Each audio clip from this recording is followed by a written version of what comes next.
Hello there, Internet. Today is Monday, October the 29th, 2 days before Halloween, so happy Halloween. If you're going to do some spooky magic, by all means, go out and do some spooky magic.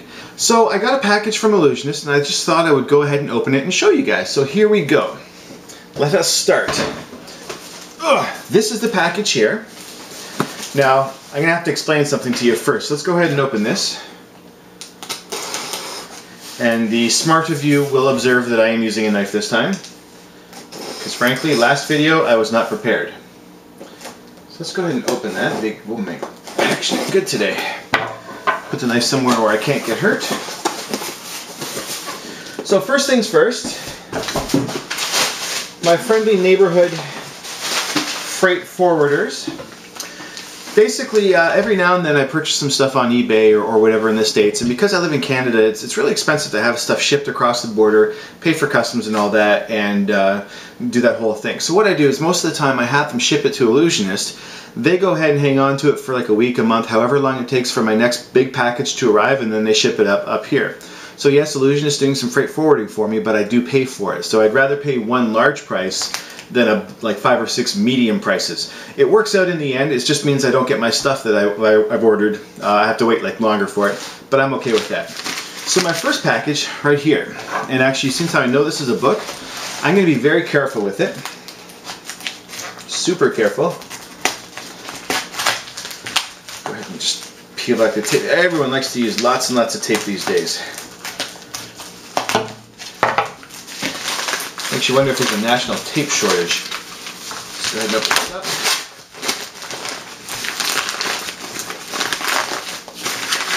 And just put that right there. Thank you for Pat. Who would ship this to me? Was it Matthew? Matt Ruetz. But thank you for taking the time to package this up so nicely for me.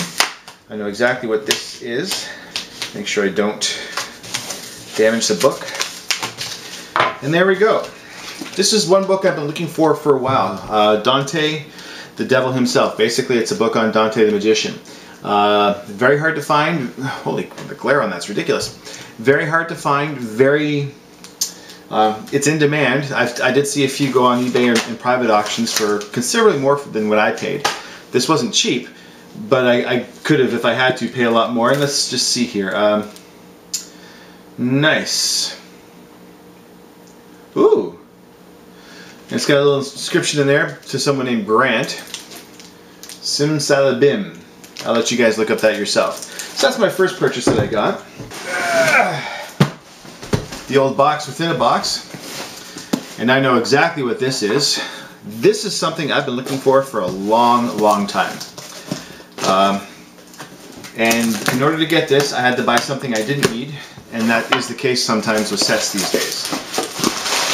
So this is, again, some books. And I gotta say, this guy packaged like a box within a box. It's like boxception. 3 boxes within this one box. This guy knew what he was doing. Of course, I can't get to it. That is kind of weird.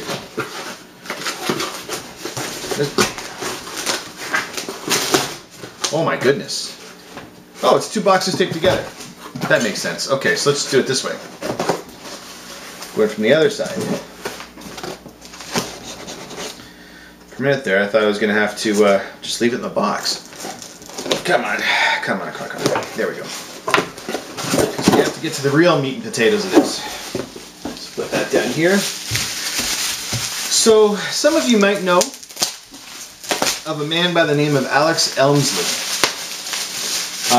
What he's probably most famous for is something called the Elmsley Count, also known as the Ghost Count. And holy smokes, this was not known. So basically, it's the collected works of Alex Elmsley, both Volume 1, let's go over here, hide the glare, both Volume 1 and Volume 2. There we are, there my face is on the screen. Volume 1 is still available. I don't know how on earth Volume 2 is so much harder to get than Volume 1. But, excuse me, but I've been looking for this for a while, a long time, and I've never been able to get my hands on Volume 2. I don't even know what's in this, though I do know if I'm going to have a complete collection, I need both of them. They're both still shrunk wrap. I've already got one of these open, so I'm just going to leave this one shrunk wrap. And books were meant to be read, so unfortunately this one's not going to be shrunk wrap much longer. And then,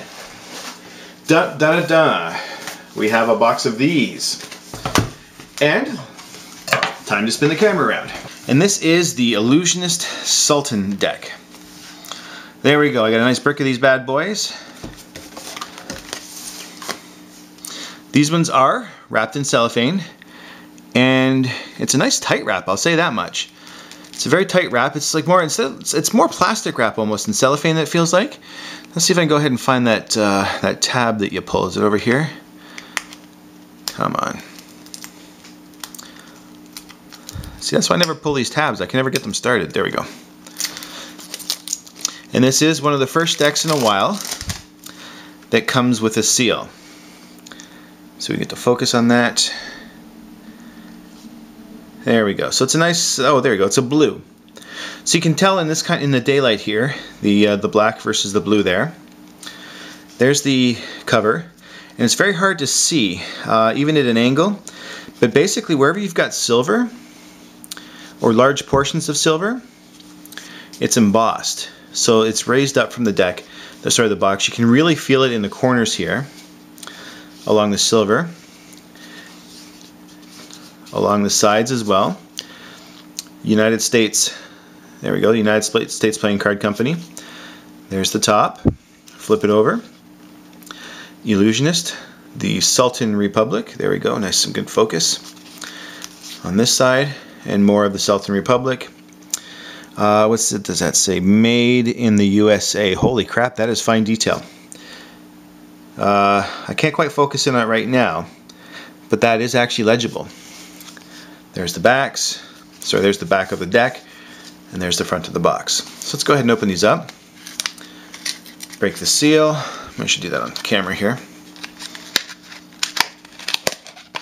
Now, Brad Christian was in Canada last week, and I got to see a deck of these before they even got for sale, so that's actually pretty cool.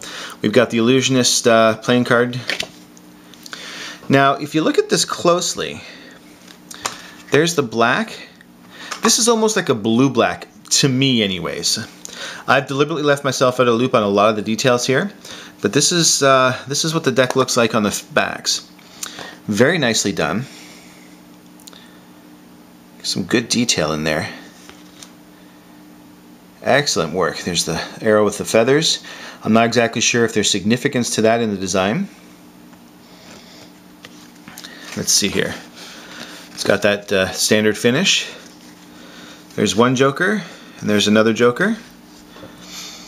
And it looks like, for the first time in a while, there is no reveal that I'm aware of.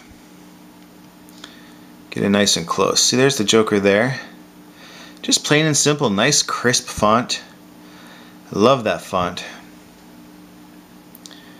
Joker. Here's the Ace of Spades. Oh, sorry for moving the camera there, guys. Ace of Spades, again, nice and clean. A similar play on the standard bicycle lettering. A little bit sleeker. Sultan Republic, the US Playing Card Company.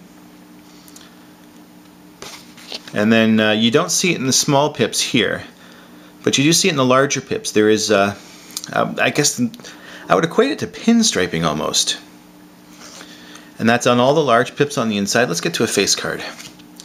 And it's there as well. Pinstriping on the large pips, but not the smaller one.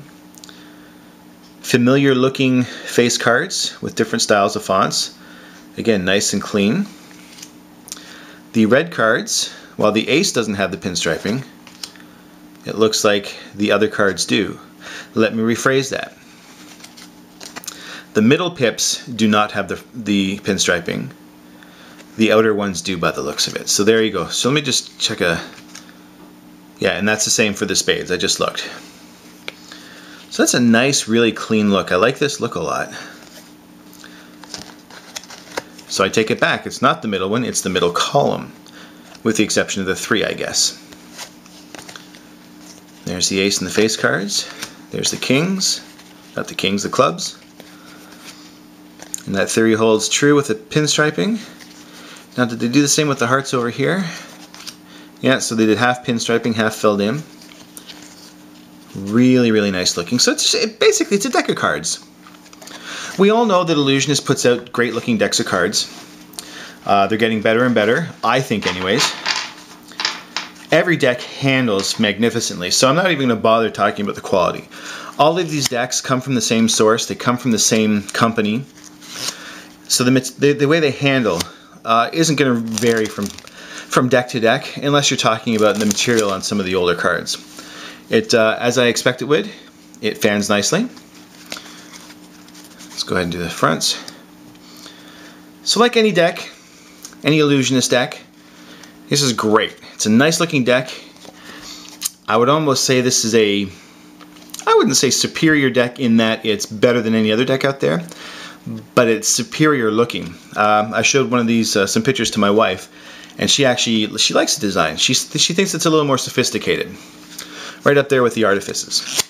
However, that's not all I want to show you. So hold on for one quick second, and there we go. Let's just slide these off to one side.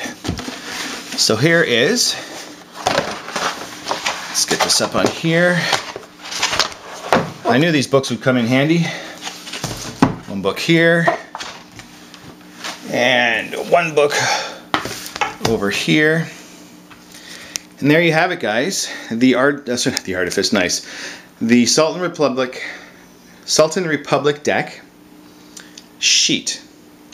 Now I know there's probably a lot of unboxing for the cards out there, but I guarantee you there is absolutely no unboxings for one of these.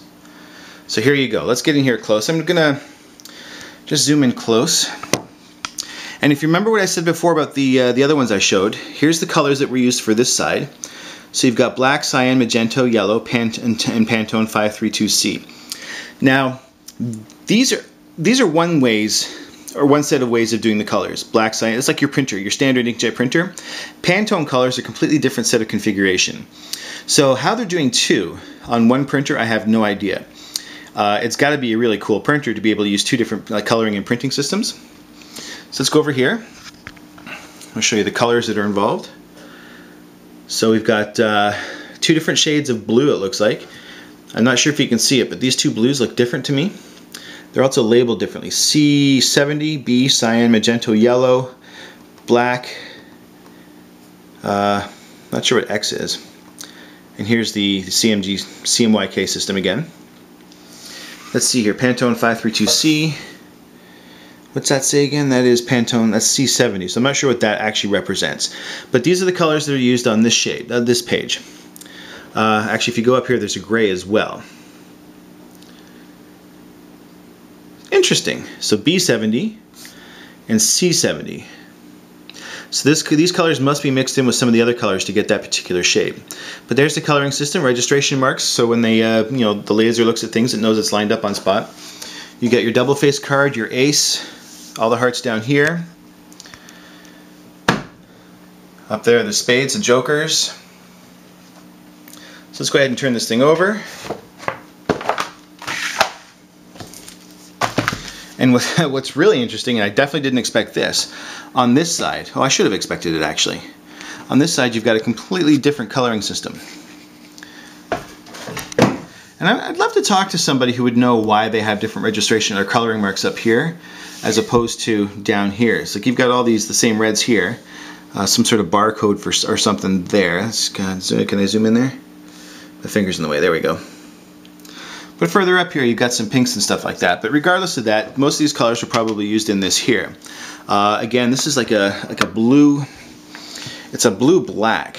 It's really hard to see with the lighting, but when you've got these cards yourselves in your own hands, you'll be able to see for sure what I'm talking about. But here's the whole sheet. Really nicely done. Let's get this book out of the way. Stop moving so fast so things can focus in. There we go. And there we go. That is the Sultan Republic uncut sheet. Only one of these are out in the wild. I'm sure the guys who created the deck have a few of these themselves. But as far as regular people, even though I'm not a regular people, there's only one of these in the wild, and I've got it. Here's my yard. It's raining. Now, I live in the Niagara Falls area, so I know you guys are probably, if you're on the East Coast, you're probably experiencing much more foul weather than this. If you are out in that direction, take care of yourselves. Woo, geez, almost tipping over. If you are out in that direction, please guys, take care of yourself. This weather sucks. I know I'm only going to get the fringe of it, but for those of you who are actually located in that area, by all means, man, batten down the hatches, stay safe. It's not worth risking your life for stuff. If you can get your stuff off the floor and you live on the ground floor or in a basement apartment or something, put it up on a shelf, put it somewhere, take it with you in a car and get the hell out of Dodge, because it's not worth staying behind for stuff. On that note, my name's David Mitchell. You guys have a really good day. Bye.